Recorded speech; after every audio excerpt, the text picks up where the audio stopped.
Hello વિદ્યાર્થી મિત્રો, સ્વાગત છે તમારું આ ચેનલમાં. ધોરણ 9 વિષય વિજ્ઞાન, ચેપ્ટર નંબર 7 ગતિ. આપણે આની પહેલાંના અગાઉના લેક્ચરમાં આ ચેપ્ટરમાં નિયમિત ગતિ એટલે શું અને પદાર્થની અનિયમિત ગતિ એટલે શું તેના વિશેનો અભ્યાસ કરી ચૂક્યા છીએ. જો કોઈ પદાર્થ એક સરખા સમયગાળામાં એક સરખું અંતર કાપે તો તે પદાર્થ નિયમિત ગતિ કરે છે તેમ કહેવાય. એટલે કે પહેલી 1 સેકન્ડમાં 5 મીટર અંતર કાપે, બીજી સેકન્ડમાં પણ 5 મીટર અંતર કાપે, ત્રીજી સેકન્ડમાં પણ 5 મીટર અંતર કાપે. દરેક સેકન્ડમાં પદાર્થે કાપેલું અંતર જો 5 મીટર હોય તો તે પદાર્થની ગતિ છે એ નિયમિત ગતિ છે. એની જગ્યાએ અનિયમિત ગતિ એટલે શું? તો પદાર્થ એકમ સમયમાં એક સરખું અંતર ન કાપે તો તે પદાર્થ અનિયમિત ગતિ કરે છે એમ કહેવાય. ઉદાહરણ તરીકે 1 સેકન્ડમાં કોઈ પદાર્થ 2 મીટર અંતર કાપે છે, બીજી સેકન્ડમાં પદાર્થ 5 મીટર અંતર કાપે છે, ત્રીજી સેકન્ડમાં પદાર્થ 8 મીટર અંતર કાપે છે. તો અહીં પદાર્થ એક સરખા સમયગાળામાં એટલે દરેક સેકન્ડમાં એક સમાન અંતર ન કાપતું હોવાથી પદાર્થ અનિયમિત ગતિ કરે છે એમ કહેવાય. મોટા ભાગે રસ્તા ઉપર ગતિ કરતા વાહનની ગતિ અનિયમિત ગતિ હોય છે, કારણ કે રસ્તો ભરચક હોય તો તેમાં વાહનની ગતિ ક્યારેક વધે છે, એની ઝડપ વધે છે, ક્યારેક એની ઝડપ ઘટે છે. હવે આ ઝડપ એટલે શું? તો આજના આ વિડીયોમાં આપણે ઝડપ વિશે અભ્યાસ કરવાનો છે. વિડીયોના અંત સુધી બન્યા રહેજો અને જો વિડીયો પસંદ આવે તો લાઈક શેર જરૂરથી કરજો. પરીક્ષાની દ્રષ્ટિએ અગત્યનું ઝડપ વિશેનો જે ખ્યાલ છે એમાં તેની વ્યાખ્યા, એસઆઈ એકમ અને તેનું સૂત્ર આધારિત દાખલા પણ 2 માર્ક્સમાં પૂછાઈ શકે છે. તો કોઈ પણ વાહન અથવા તો કોઈ પણ પદાર્થ છે જ્યારે ગતિ કરતો હોય તો જેમ સમય બદલે છે તેમ એ કાંઈક અંતર કાપે છે. એટલે પદાર્થે એકમ સમયમાં જેટલું અંતર કાપ્યું છે, એટલે કે પદાર્થ જેટલા સમય સુધી ગતિ કરે છે આ સમયગાળા દરમિયાન તેને જે અંતર કાપેલું છે તેને તે વાહનની ઝડપ તરીકે ઓળખવામાં આવે છે. એકમ સમયમાં પદાર્થે કાપેલા અંતરને ઝડપ કહે છે.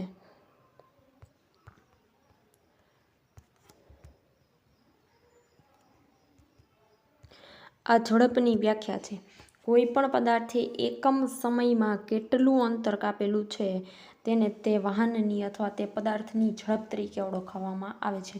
હવે જો તમને ઝડપની વ્યાખ્યા આવડે તો એના આધારે આપણે સરળતાથી તેનું સૂત્ર પણ લખી શકીએ છીએ. વ્યાખ્યામાં જે શબ્દની આગળ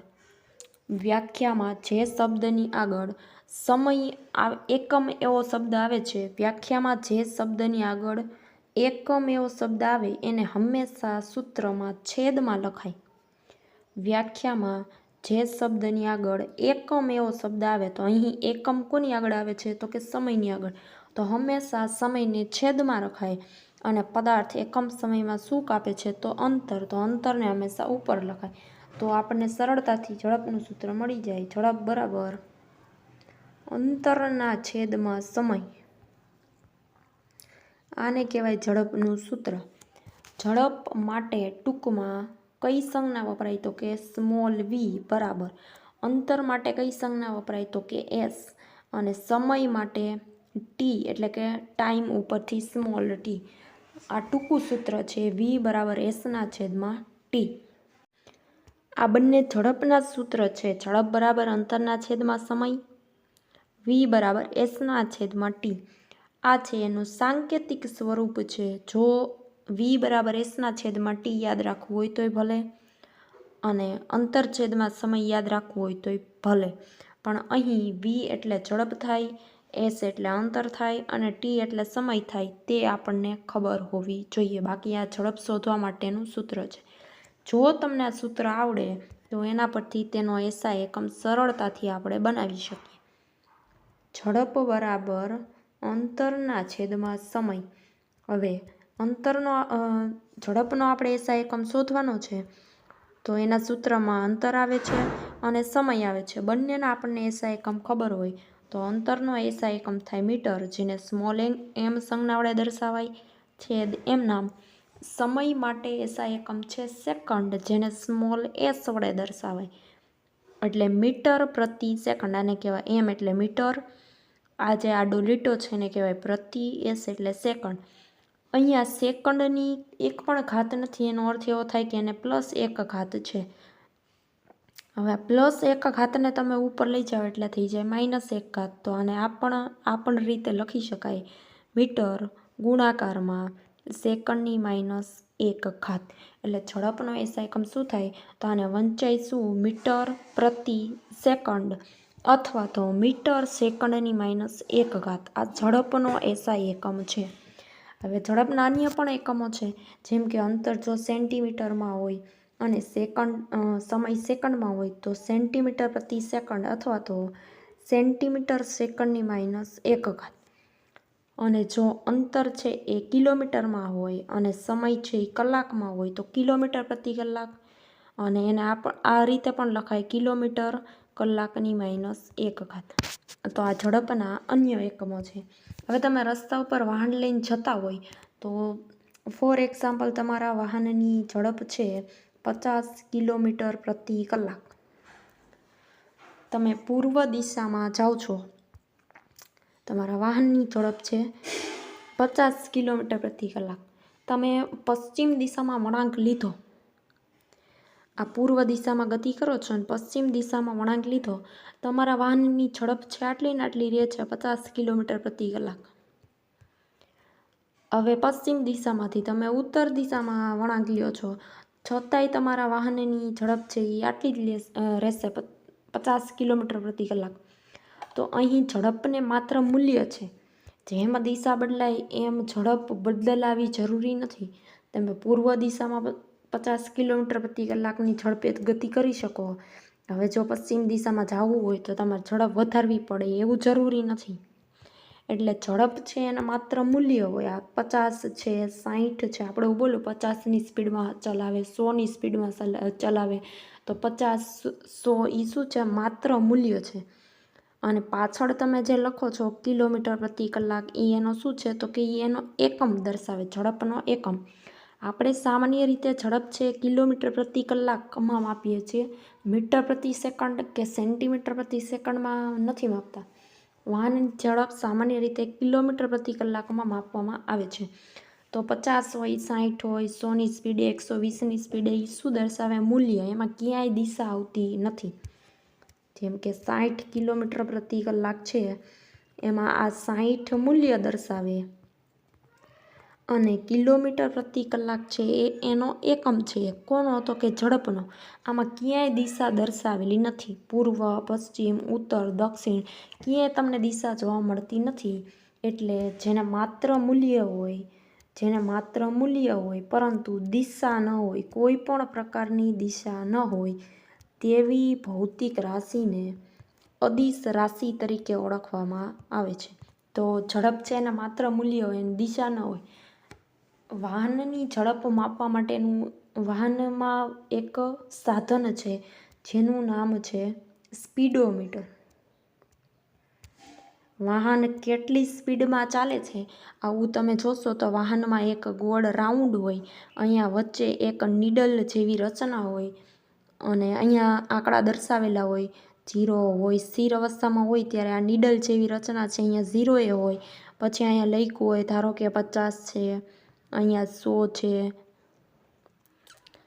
અહીંયા 120 આપ્યું છે અને અહીંયા 150 આપ્યું છે. હવે જેવું તમારું વાહન જો સ્થિર અવસ્થામાં હોય અને આ જે સાધન છે એટલે કે સ્પીડોમીટર છે, અહીંયા જે ગોળ રાઉન્ડ છે એની વચ્ચે અથવા તો નીચે લખ્યું હોય કિલોમીટર પ્રતિ કલાક. તમારું વાહન સ્થિર અવસ્થામાં હોય એટલે નીડલ જેવી એટલે કે સોય જેવી રચના 0 કિલોમીટર પ્રતિ કલાકે હોય.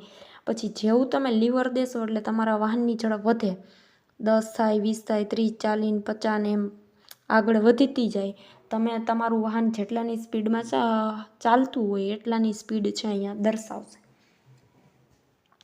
તો હવે ઝડપ છે એ અદિશ રાશિ છે, એમાં માત્ર મૂલ્ય દેખાડે સ્પીડોમીટરમાં, ક્યાંય દિશા ન દેખાડે. એટલા માટે ઝડપ એ અદિશ રાશિ છે અને કોઈ પણ પ્રકારની દિશા હોતી નથી. તો આ થઈ ઝડપ વિશેની સમજૂતી. તો ચાલો આપણે આગળ જોઈએ. ઝડપ એટલે શું? ગતિમાન પદાર્થે એકમ સમયમાં કેટલું અંતર કાપ્યું છે તેને તે પદાર્થની ઝડપ કહેવાય. વ્યાખ્યા ઉપરથી ઝડપનું સૂત્ર આપણે સરળતાથી બનાવી શકીએ. જે શબ્દની આગળ એકમ એવો શબ્દ આવે એને હંમેશા છેદમાં રાખવાનું, એટલે સમય છેદમાં રહેશે. અને એકમ સમયમાં પદાર્થ શું કાપે છે તો કે અંતર. તો આનું ટૂંકું તમને જો ઝડપ બરાબર પદાર્થે કાપેલું અંતર છેદમાં તે અંતર કાપવા માટે લાગતો સમય આટલું બધું લાંબુ યાદ ન રહે તો સૌથી ટૂંકું સૂત્ર યાદ રાખવાનું. ઉપર આવશે અંતર ને છેદમાં આવશે સમય. ઝડપ બરાબર અંતરના છેદમાં સમય. અને ઝડપ છે ને ટૂંકમાં v વડે, અંતર છે ને s વડે અને સમય છે ને t વડે દર્શાવવામાં આવે છે. હવે વાહનમાં જે સ્પીડોમીટર હોય ને એની રચના આવી હોય. આ જે નીડલ જેવી રચના છે, અહીંયા લખેલું હોય કિલોમીટર પ્રતિ કલાક. વાહન સ્થિર અવસ્થામાં છે એટલે આ જે પીળા કલરની નીડલ છે એ 0 પાસે હશે. જેવી વાહન હાલવાની શરૂઆત કરે એટલે એની ઝડપ વધશે. 10 આવે, 20 આવે, 30 આવે, 40 આવે. તમે જો 100 હલાવતા હોય તો આ નીડલ જેવી રચના છે, અહીંયા 100 હાલે. જ્યાં પીળા કલરની નીડલ જેવી રચના જે જગ્યાએ હોય એનો અર્થ એવી કે તમારો વાહન એટલાની ઝડપે ચાલે છે. ત્યાર પછી છે બીજી વ્યાખ્યા. બીજા શબ્દોમાં કહીએ તો ગતિમાન પદાર્થે કાપેલ અંતર અને તે અંતર કાપવા માટે લાગતા સમયના ગુણોત્તરને ઝડપ કહેવાય. ગુણોત્તર એટલે શું થાય તો કે ભાગાકાર થાય. કોનો ભાગાકાર કરવાનો છે તો પદાર્થે કાપેલું અંતર અને સમય. તે અંતર કાપવા માટે કેટલો સમય લે છે એનો ભાગાકાર કરવાનો. તો અહીં વ્યાખ્યામાં પહેલાં શું આવે? પદાર્થે કાપેલું અંતર, તો એનો ઉપર રાખવાનું, અને તે અંતર કાપવા માટે લાગતો સમય પછી આવે તો એને છેદમાં રાખવાનું. બંને વ્યાખ્યામાંથી જે વ્યાખ્યા યાદ રહે, બંને વ્યાખ્યા સરળ જ છે, કોઈ પણ તમે લખી શકો. ત્યાર પછી છે ઝડપ. ઝડપ એ અદિશ રાશિ છે. શા માટે તો કે એના માત્ર મૂલ્ય હોય. ઝડપની સાથે આપણે દિશા દર્શાવવી જરૂરી નથી. એને દિશા નથી, માત્ર મૂલ્ય હોવાથી તે અદિશ રાશિ છે. તેના વર્ણનમાં પદાર્થની ગતિની દિશા ચિંતા કરાવવામાં આવતી નથી, એટલે કે દર્શાવવામાં આવતી નથી. આ સ્પીડોમીટર છે જે વાહનમાં આપવામાં આવે છે વાહનની સ્પીડ દર્શાવવા માટે. આમાં તમે ક્યાંય જોવો છો કે સ્પીડોમીટરમાં પૂર્વ, પશ્ચિમ, ઉત્તર, દક્ષિણ દિશા દર્શાવેલી હોય તો કે ના, માત્ર મૂલ્ય હોવાથી એ અદિશ રાશિ છે. તેના સૂત્ર ઉપરથી આપણે સરળતાથી તેનો એકમ બનાવી શકીએ છીએ. અંતર આવે ઉપર એટલે ઉપર આવશે મીટર, જેને ટૂંકમાં m વડે. છેદમાં સમય આવે છે નીચે એટલે સેકન્ડ s વડે દર્શાવવામાં આવે છે, એટલે તેનો SI એકમ છે મીટર પ્રતિ સેકન્ડ.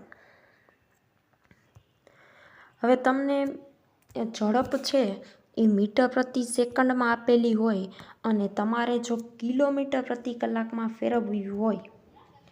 મીટર પ્રતિ સેકન્ડમાં આપેલી હોય અને કિલોમીટર પ્રતિ કલાકમાં ફેરવવી હોય તો કઈ રીતે ફેરવાય? તો મીટર પ્રતિ સેકન્ડ છે એ નાનો એકમ છે કોના કરતાં?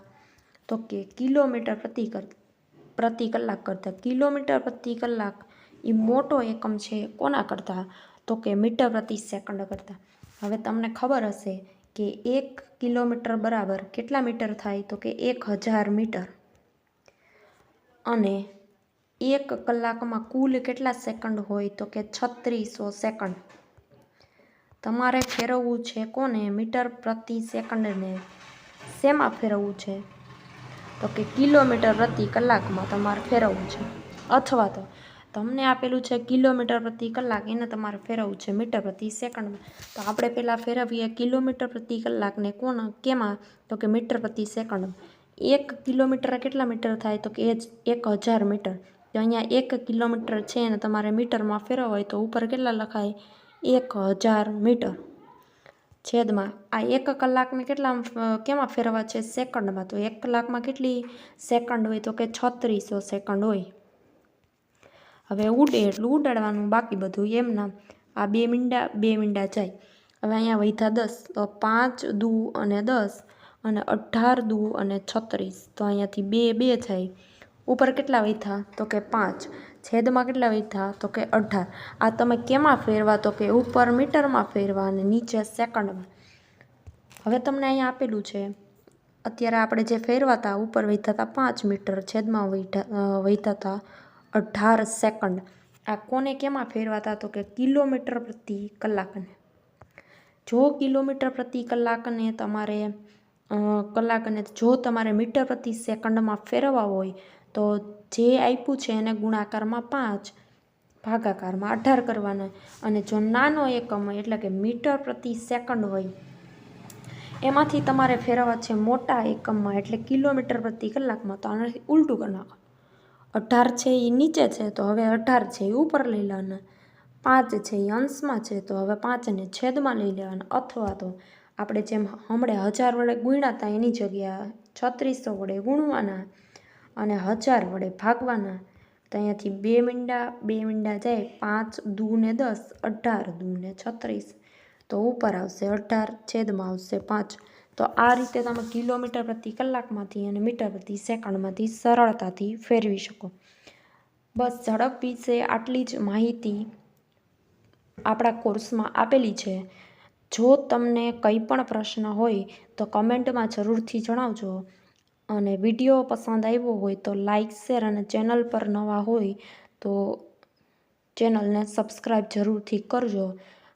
જો ઝડપ વિશેનો કોન્સેપ્ટ ક્લિયર હશે તો આના પછીનો ટોપિક સરેરાશ ઝડપ સરળતાથી સમજાઈ શકશે.